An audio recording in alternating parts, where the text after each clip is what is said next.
In diesem Video wollen wir darüber sprechen, wo du deine Kurse oder deinen Kurs überall einstellen sollst.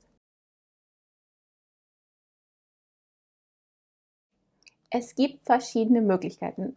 Zum Glück, ne? Zum Glück gibt es verschiedene Möglichkeiten, wo du deinen Kurs hochladen und verkaufen kannst.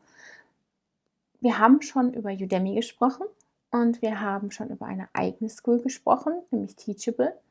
Aber es gibt noch zwei weitere Möglichkeiten. Es gibt ja garantiert noch viele weitere Möglichkeiten, aber zwei, die mir einfallen und die sich als ähnlich lukrativ erwiesen haben, beziehungsweise als ähnlich gute Möglichkeit.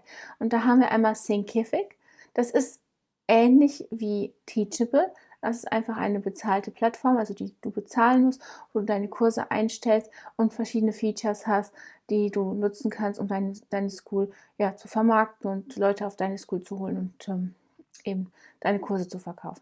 Und dann gibt es noch Skillshare. Skillshare ist interessant, wenn du im Bereich Design unterwegs bist oder gerne malst, bastelst, also irgendwas Kreatives machst, ne? Oder halt auch Business Skills. Das ist alles Skillshare, weil Skillshare ist ein Ort, wo du deinen Kurs reinlädst. Du kannst jede Woche einen reinladen. Hört sich gut an, ne? Jede Woche ein Kurs wäre doch toll. Die können aber durchaus auch viel kleiner sein. Und dann wirst du nach Watchminuten bezahlt. Das heißt, du stellst den Kurs ein, du hast ja dein Profil. Und wenn die Leute kommen, schreiben sich in den Kurs ein, die haben alle eine Mitgliedschaft, eine Premium-Mitgliedschaft. Das heißt, die haben für ein ganzes Jahr einen bestimmten Betrag bezahlt. Und dafür können sie dann so viele Kurse angucken, wie sie möchten. Und wenn du das hinbekommen hast, wenn du da deinen Kurs eingestellt und veröffentlicht hast, dann ja, kommen irgendwelche User, gucken sich den an und du wirst pro Minute bezahlt. Das ist nicht viel. Ja, leider Gottes. Ne? Die Watch-Minuten werden nicht besonders gut bezahlt. Aber sie werden bezahlt und es ist komplett passiv. Du lädst das hoch und dann läuft das eben. Ne? Und jetzt noch ein Tipp oder eine Sache, an die du wahrscheinlich noch nie gedacht hast. Du kannst deine Videos auch bei Amazon hochladen. Ja, das geht auch. Und ich zeige dir das alles mal am Rechner. Wir switchen mal eben rüber und ich zeige dir die verschiedenen Möglichkeiten, die du da hast. Ja, ich habe jetzt mal ein paar Seiten aufgerufen. Wir fangen hier mit Udemy an, das kennst du schon. Udemy ist der Ort, da kannst du deine Kurse hochladen, einstellen, einen eigenen Preis festsetzen. Meistens, so wie heute auch wieder, ist es aber so, dass der Kurs nicht für 99 € verkauft wird, sondern für 12,99 €. Ne? Wir haben da schon drüber gesprochen und ja, das hat seine Daseinsberechtigung und hat auch seinen guten Grund, warum denn nicht für 100 € verkaufen. Aber es gibt durchaus Kurse, die für 100, 200, 500 und auch 1000 € verkauft werden. Deswegen ist das so eine Sache. Ne? Für wie viel willst du dein Wissen weggeben? Das ist die Frage. Aber der große Vorteil von Udemy ist, du musst keine Gebühren bezahlen. Es ist komplett kostenlos. Du lädst einfach deinen Kurs hoch und Udemy vermarktet ihn. Dann wirst du auch den irgendwann irgendwie verkaufen. Aber bitte nicht zu viel erwarten. Wenn du nicht selber dein Marketing machst, ist der Verkauf, sagen wir, begrenzt. Es sei denn, du erstellst wirklich jeden Monat oder jede Woche oder alle 2 Wochen einen neuen Kurs und lädst den rein. Auch dann wird Udemy auf dich aufmerksam. Aber letztendlich gilt Folgendes: Wenn du nichts für die Plattform tust, tut sie auch nichts für dich. Ne? Heißt, wenn du Traffic hinbringst und dadurch Verkäufe erzielst, dann bekommst du 97% von dem Kursverkauf und dann merkt Udemy auch, die schickt mir oder der schickt mir Traffic und dann ranke ich die Kurse auch höher und versuche, die zu verkaufen. Deswegen ist es recht lohnenswert, auch da seinen Traffic hinzuschicken, weil 97%, ja, das bietet dir so schnell keiner. Nämlich auch, wenn du deine eigene School hast, musst du immer noch dafür bezahlen, wenn du einen Kurs verkaufst. Das zeige ich dir gleich. Ja, auf jeden Fall, das ist Udemy. Und wie gesagt, das Schöne ist, es ist komplett kostenlos. Man hat wirklich überhaupt nichts zu machen. Du gehst hier einfach hier ganz unten hin. Du musst dich natürlich verifizieren mittlerweile. Und hier steht irgendwo Dozent werden, bei Udemy unterrichten, so. Und dann kannst du dich da anmelden und deinen Kurs einstellen. Das Schöne an der Geschichte ist, Udemy bietet auch einige Tools, ja, wo man dann nachschauen kann, ob der Kurs gefragt ist und lukrativ zu werden oder ob der gesucht ist einfach. Ne? Und sie bezahlen komplett on time, heißt jeden Monat am 7. wird mir Geld von Udemy überwiesen, so oder so, viel oder wenig, egal, es wird immer ganz pünktlich gezahlt. Und das ist auch ein nicht zu verachtender Vorteil. Ja, also durchaus eine Empfehlung von mir, Udemy auf jeden Fall. Der Nachteil ist aber ganz klar, du hast deine eigenen Kunden nicht.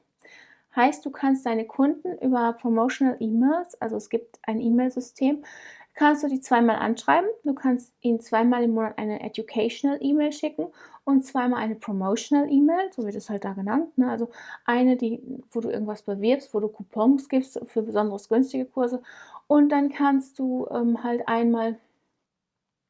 zweimal eine E-Mail schicken, wo du vielleicht etwas zu deinem Kurs erzählst, zusätzliche Infos gibst oder wie auch immer, um die Leute wieder zum Weitermachen zu bewegen. Ja, kann man machen. Ne? Oder du hast ein neues Video hochgeladen und informierst deine Teilnehmer darüber. Das baut natürlich auch eine Glaubwürdigkeit auf, was keine schlechte Sache ist. Ne? Ja, das ist möglich. Der Nachteil, der sollte dir bewusst sein, du bekommst niemanden in deinen eigenen Newsletter. Das ist natürlich ein dicker Nachteil, aber trotzdem nicht zu verachten, 0 Startkosten. Du kannst einfach loslegen, hochladen und anfangen zu verkaufen. Selbst wenn es am Anfang nicht viel ist, aber du kannst schon mal online deinen ersten Kurs verkaufen. Ja, weiter geht's mit der Akademie. Das ist meine Webseite, die beruht auf Teachable. Ich gehe mal einmal auf Teachable. So sieht das aus. Ne? Also wir haben hier viele Kurse drin oder mehrere Kurse drin und so kann ich mir das dann erstellen. Ich gehe mal auf teachable.com und dort siehst du schon, wie das Ganze aussieht. Das ist eine School-Webseite.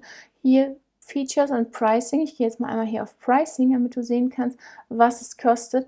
Und du kannst monatlich zahlen, dann ist es teurer. Und du kannst einmal jährlich bezahlen, dann ist es ja ungefähr 20% günstiger. Und hier siehst du, was da alles drin ist. Und was ich gerade schon sagte, wenn du eine School hast für 29 bis 39 Dollar im Monat, je nachdem, ob du dich für die jährliche oder monatliche Zahlung entscheidest, dann ist natürlich der Nachteil hier, du hast 5% Transaktionsgebühren.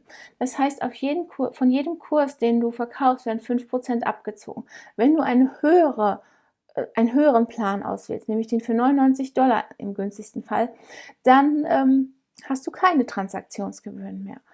Es kann sich natürlich rechnen, wenn du besonders viel Umsatz hast, besonders viel verkaufst. Muss man einfach durchrechnen. Ne? Also, ja, du hast hier auch Graded Quizzes. Das ist auch eine ganz tolle Sache, ne, was wir eben drüber gesprochen haben, dass man Materialien einstellt. Das ist natürlich eine tolle Sache, wenn man dann ein Quiz anbieten kann für seinen Teilnehmer. Ja, das sind schon Vorteile. Und auch hier gilt ja letztendlich noch, wenn man 100 oder selbst wenn man 120 Dollar für seine School im Monat bezahlt, ja ehrlich, wenn ich ein Ladenlokal habe, ne, also ich miete mir jetzt so ein kleines Ladenlokal, in dem ich unterrichte, dann würde ich mal ganz grob behaupten, ist das um einiges teurer. Ne? Okay, weiter geht's. Und ich kann nicht weltweit die Menschen erreichen, sondern meistens nur an meinem Heimatort. Ne? Okay, also machbar, gute Idee, kann man machen. Skillshare, was ich gerade erzählte, hier kannst du alles über Design, Illustrationen lernen, über Fotografie, über Business, über Schreiben, also alles, was so kreativ ist, in Tierkurse. Hier sind ganz, ganz viele verschiedene Dozenten, die ihre Kurse anbieten und die alle per Watch-Minute bezahlt werden. Jeden Monat am 16.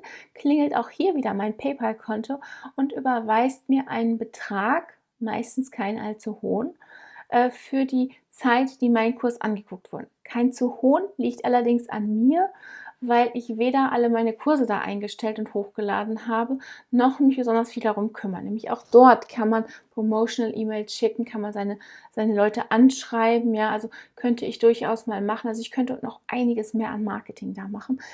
Dann würde ich wahrscheinlich auch sehr viel mehr dort verdienen. Deswegen wäre eigentlich keine so allzu schlechte Idee. Egal, erst einmal ist da, kann man machen, kannst du deinen Kurs hochladen und einstellen, aber bitte sei dir immer bewusst, wenn du überall auf den Plattformen deine Kurse einstellst, bringt dich das letztendlich nur zum Erfolg, wenn du noch außerhalb irgendetwas tust. Also einfach nur einstellen und wegrennen ist wie bei Udemy. Ne? Das ist nicht die Lösung aller deiner Probleme, weil klar, du musst da nichts dafür bezahlen, weder fürs Hosting, noch fürs Hochladen, noch fürs Einstellen, noch fürs Verkaufen. oder in dem Fall angucken. Aber es ist auch nicht, sind nicht die höchsten Beträge, die du da erzielen kannst, ne? Okay, dann haben wir hier noch Thinkific. Das ist im Prinzip das Pendant zu Teachable. Also es ist wieder eine eigene School. Die sieht ein bisschen anders aus, aber vom Grundprinzip her hat die netterweise all die Features, die auch Teachable hat. Ne? Kann man sich mal anschauen, was einem besser gefällt. Es geht hier wirklich nur um das Gefallen. Wie sieht das hinterher aus? Was genau bietet die eine School, was die andere? Wenn du dich da interessierst, könntest du vielleicht einfach die Features mal vergleichen. Ja, würde ich dir auch empfehlen, bevor du dich für die eine oder andere School entscheidest. Ich habe jetzt Teachable genommen. Ja, für mich scheint es irgendwie besser zu passen. Ich kann dir gar nicht die genauen Gründe aufzählen, aber es hat seine Vorteile. Dann haben wir noch etwas sehr, sehr Nettes, nämlich Amazon Video Direct. Wusstest du, dass du bei Amazon deine Kurse, deine Filme hochladen kannst? Ja, das weiß wahrscheinlich nicht jeder. Also du kannst hier mit den ganz Großen spielen. Das heißt, ob du jetzt hier die bekannte Fernsehserien oder was auch immer, ist alles machbar. Ne? Du kannst deinen eigenen Kurs da hochladen und auch da wird er gestreamt und auch da erhalten Prime-Kunden das kostenlos oder die können einen ganzen Kurs kaufen bei dir und werden dann dich wieder nach Watchtime bezahlen. Auch das ist nicht besonders viel, wenn du nicht besonders darum kümmerst. Das heißt, du musst das Ganze schön hochladen. Das Hochladen ist auch nicht so ganz so einfach. Ne? Du musst Closed Captions haben, zumindest wenn du englischsprachige Videos hast. Du musst, du musst so einiges haben und so einiges eintragen, hinschreiben, was auch immer, bevor du da überhaupt deinen Kurs drin hast. Deswegen, ja, man muss da schon ein wenig Nerven für haben, um da seine Kurse hochzuladen. Ne? Das sind so die Möglichkeiten, die ich an deiner Stelle in Betracht ziehen würde. Ich würde nicht alle auf einmal nehmen. Ich würde vielleicht wirklich, wenn du absoluter Anfänger bist und das dein allererster Kurs ist, würde ich vielleicht wirklich mit Udemy beginnen. So völlig kostenlos, ist immer ganz gut. Dann kann man mal gucken, wie gefällt einem das, will man da weitermachen, will man mehr Kurse anbieten, will man mehr Kurse aufnehmen. Ja, das ist erst einmal so ein ganz guter Aspekt, um da zu starten. Expandieren kannst du immer, ne? Du kannst zu Skillshare gehen, du kannst dann zu Video Direct gehen, dann hast du schon mal einige Einnahmequellen. Es sollte mich wundern, wenn damit nicht schon deine Teachable School bezahlt werden oder deine Thinkific School. Sollte mit den 3 Seiten lange bezahlt sein. Ja, ich hoffe, das Video hat dir geholfen und hat dir mal einen Überblick darüber gegeben, was es so gibt auf dem Markt, wo du überall irgendwas einstellen kannst. Wenn dem so ist, ich würde mich freuen, wenn du in den Kommentaren hinterlässt, was dich jetzt interessieren würde. Wo würdest du deinen Kurs hochladen? Würde mich einfach mal interessieren. Und dann freue ich mich darauf, dich im nächsten Video wieder begrüßen zu dürfen. Bis dahin, tschüss.